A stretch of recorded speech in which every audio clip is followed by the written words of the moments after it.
guys! Hello! Ito ang gagawin natin ngayon. Magbabala tayo ng pinya mo.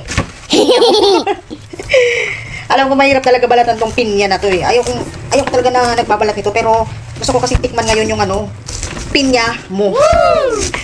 Gagawin natin, kailangan natin gawin ay, yan, iwain muna natin to. Tapos, hindi ko alam kung paano ang pagbalat. So, gawin ko na lang kung ano yung alam ko, ganyan. Matalas yung kutsilyo ko. Oh, yan. Kasi maraming mata-mata. Diba? Ibig sabihin, masarap to. Maraming mata. Talas ang kutsilyo ah. Parang mas matalas pa yung ngipin ko dito ah. Kailangan natin tikman ang pinya mo. Bango. Naamoy ko na kaagad. Ba't nga mabango talaga yung pinya, no? Ang pinya. Yung mga nagtitinda ng pinya, saglit lang to balatan eh. Kapalan ko na para wala nang mata. Hirap tanggalan ng mata nito eh, yung iisa-isahin mo pa. Ako lang naman mag-isa kakain nito, kaya okay na yan. Kung ang balat ang pwede, diba? Konti na lang. Ang matira na lang dito ay yung yung nasa gitna. Tapos putulin natin to sa kabilang dulo. Diba? Ito na yung resulta. Tapos may mga tira-tira pa siyang mata. Tanggalin natin. Ganito daw yan eh.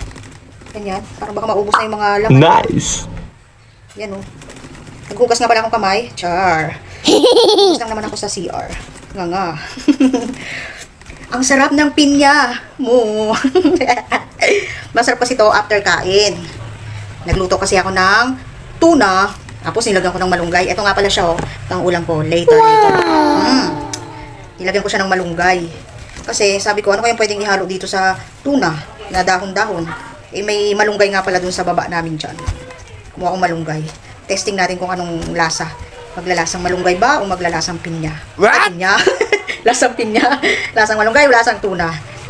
Sari-sari ka na pango. Ay. Ayan. Di ko konti na lang yung kinuha kong mata niya. Diba? Ganun lang. Sarap. Pakasarap ng pinya. Kaya ako sa inyo, tikim na kayo ng pinya. Nya. Hindi pinya ko. Yan o, ganyan lang o. Kasi pag maraming tirang mata, baka naman kakaganyan ko, maubos na yung laman. Tapos hiwa-hiwain ko, hugasan ko muna, tapos lalagyan ko ng asin, tapos hiwa-hiwain para ready to eat. Very nice. Akin mo yun, nakaya ko siyang balatan. Kaya nga natin magbalat ng niyog eh. Pinya pa kaya. Kaya nga kitang balatan eh. Oh, done. Tapos na, hugasan muna natin. Yan, matapos ko siyang hugasan, lagay ko sa plato, tapos gusto ko siyang lagyan ng asin para mas lalong lumabas yung tamis niya. Pag kumain kayo ng pinya, lalagyan nyo ng asin para mas lalong masarap. So, hiwain natin. Ang gusto kong hiwa niyan, ganito, pag ganito. Yan, ganyan. Tapos, medyo manipis lang para mapil mo yung pagkain ng pinya. Diyan. Malinis po ang kamay ko para sa inyong kaalaman. Ako po ay naghugas.